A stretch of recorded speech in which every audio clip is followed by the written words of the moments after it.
Are carbon border taxes here for the long haul? Are companies really going to change the way they operate because of them? We're going to explore answers to these very important questions today. Welcome to the Climate Mundial Energy and Climate Weekly. This is a channel dedicated to the development and distribution of information about energy and environmental markets and policies from around the world. These videos are designed for anyone who is interested. They are suitable for business people and policymakers. They can be a resource for students doing research for assignments.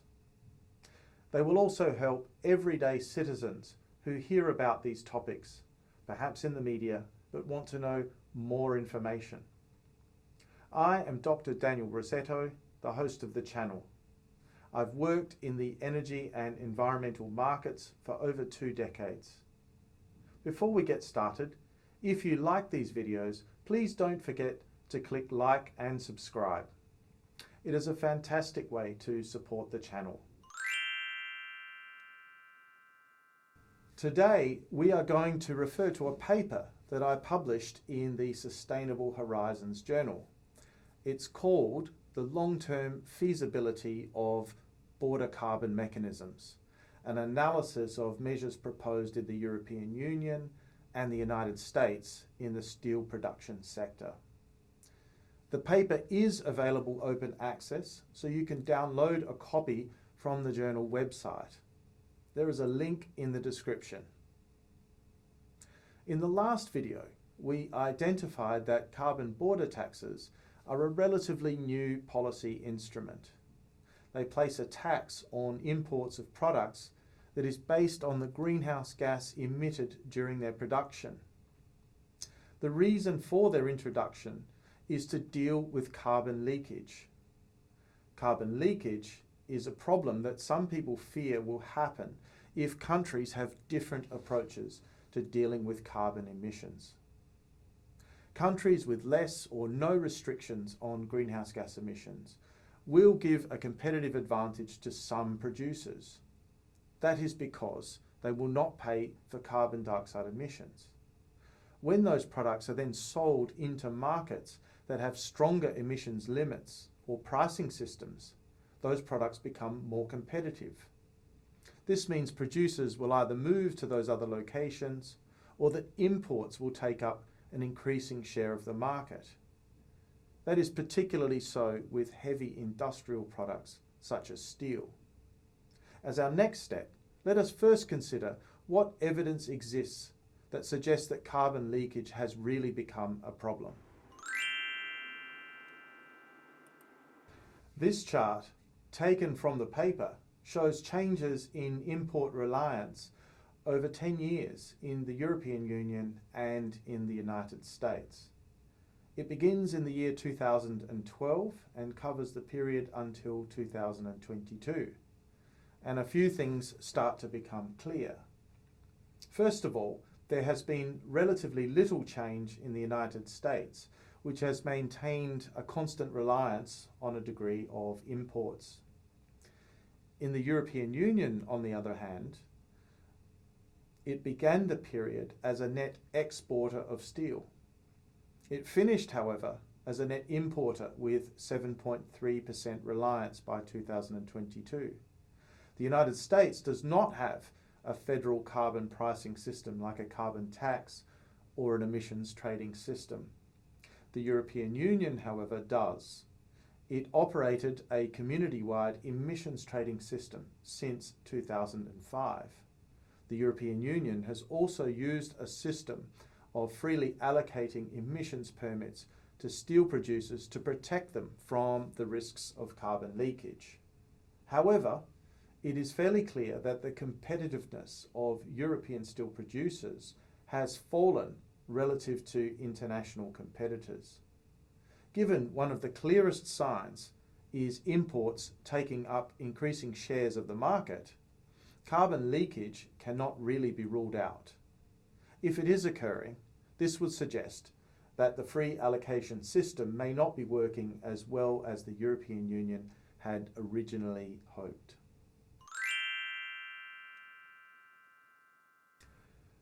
To understand why a carbon border tax would be important for Europe, let's first have a look at its emissions trading system. The European Union introduced a domestic carbon pricing system known as the EU ETS back in 2005. The system was designed to help member states meet Kyoto Protocol targets for emission reductions at the lowest possible cost. The Kyoto Protocol was the original United Nations agreement that sought to limit greenhouse gas emissions. It has since been replaced by the Paris Agreement. We will go deeper into the Kyoto Protocol and the lessons learned in another video, so stay tuned for that one. Under Kyoto, developed countries committed to reducing emissions during the first commitment period from 2008 to 2012, measured from a 1990 baseline. The Kyoto Protocol also allowed countries to trade emissions quotas among themselves, which would help to reduce the costs of meeting those targets. So the European Union decided that member states should have the same flexibility as under Kyoto, and it designed the emissions trading system. The system creates a legal obligation for around 10,000 factories and electricity plants to report their emissions each year. And the factories and plants known as installations are then obliged to surrender permits equal to their verified emissions each year. The permits are called European allowances. The system also covers flights that take off and land at airports inside the European Union. The EU emissions trading system can be called a cap and trade market because it limits emissions under a cap. It does not cover the entire economy, with some sectors like transport and land use not participating in the market. For the sectors that are covered, the cap reduces each year. This creates a scarcity of allowances, both in the present and in the future, and this drives the price. Penalties apply for non-compliance. The European Commission allows member states to distribute the allowances for free to some installations each year. The free allocations are reserved mainly for those industries at risk of carbon leakage. The rationale is that some installations are emissions intensive. The products they produce are internationally traded. They compete with producers outside the European Union that may not have to pay for carbon emissions. So, in order to offset any competitive distortion, the European Union gives the permits to those installations at no cost. The remainder of permits are auctioned by the member states. In 2023, the European Union introduced the Carbon Border Adjustment Mechanism, which is known as CBAM. The program will phase in changes on imports of a range of products, including steel, from 2026. The amount charged will be based on greenhouse gases emitted during the product's manufacture. In parallel, the European Union will begin reducing the number of allowances freely allocated to domestic producers. The hope is the new program will reduce the risks of carbon leakage while at the same time incentivizing emission reductions. As our previous video showed, removing freely allocated carbon allowances is likely to strengthen the incentive for emission reductions. This is because steelmakers have choices of different production techniques that they can use, some of which can reduce emissions. But to take full advantage, firms need to invest for the long term. In order for CBAM to deliver against its potential in the steel sector, firms will need certainty. To commit to long-term investment, firms need to be confident that the rules will last for decades into the future.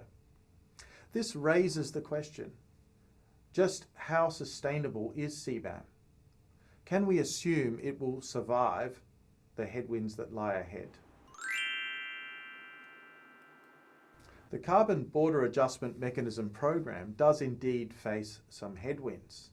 Back in 2023, when the paper was first published, there was already a growing list of developing countries opposing the measure. One of the main reasons for this opposition was the program's inconsistency with United Nations climate change agreements. There is a recognition that developed countries, like those in the European Union, have contributed more to the climate problem than others like developing countries.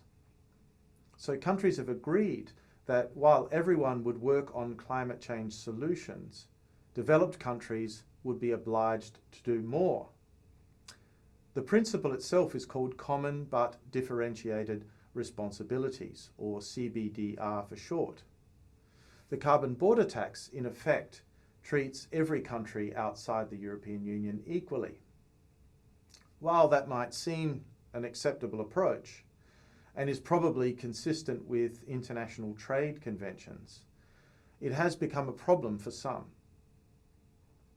For example, Mozambique is a least developed country according to the United Nations classifications. It also exports aluminium to the European Union, a product that is also covered by the carbon border tax program. So therefore, should Mozambican aluminium producers be held to the same emissions standard as European producers?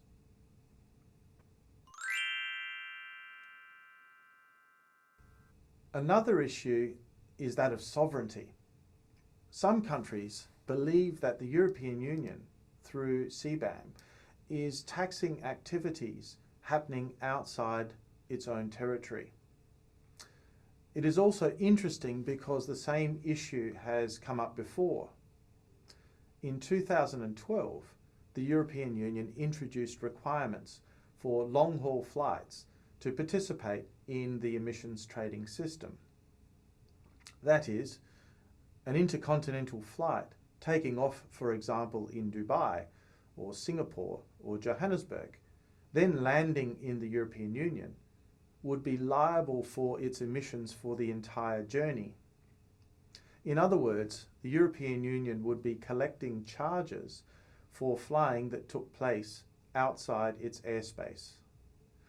That is not to say that dealing with emissions from long-haul flights was not a very worthy cause. The opposition was really about how that was being done. Some countries felt very strongly about it. The issue became a political problem before a group of countries led by the United States, Saudi Arabia and Russia, among others, who opposed this approach. Some even proposed a boycott of purchasing European-made Airbus planes. This finally caught the attention of European policymakers. The result, after some years, was a lifting of those requirements.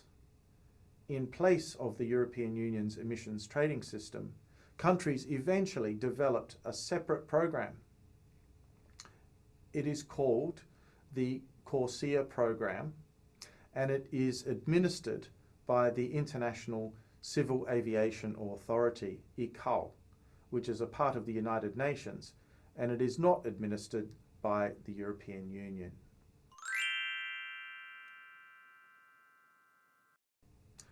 Since publication of the paper, there has been some opposition building also inside the European Union. During 2024, smaller importers in Europe struggled to comply with the reporting requirements. In January 2025, one of the main political parties in Europe claimed that CBAM rules were among a range of things limiting the competitiveness of European businesses. Competitiveness of business in Europe has become a very big focus in the recent past. former European Central Bank Governor Mario Draghi, was called in by the Commission President to examine the issue during last year. Earlier this month, news broke that the European Commission may actually exempt 80% of the importers captured by CBAM. There is still a lot to happen here though. We should also note that there is growing concern coming from within the European Union and not just externally.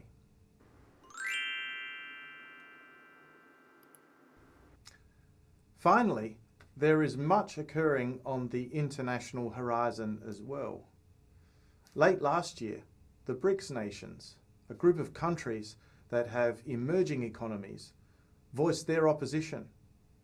The original BRICS countries were Brazil, Russia, India, China, and South Africa. The group has now expanded with new member countries. This is now a very important economic grouping. BRICS did not specifically name CBAM, though the participating countries spoke out against unilateral border carbon taxes. By unilateral measures, the BRICS countries refer to those decided by partner countries by themselves without consultation. The sands are also shifting in the United States as well. Just last week, the new President of the United States announced a 25% import tariff on steel and aluminium. It is important to note that the United States has not linked those import tariffs to carbon leakage. However, it is reasonably clear that the motivation is to attract more steel and aluminium manufacturing into the United States. In effect, it is reverse leakage. This adds to the complex international environment that surrounds the CBAM at a time when it faces these headwinds.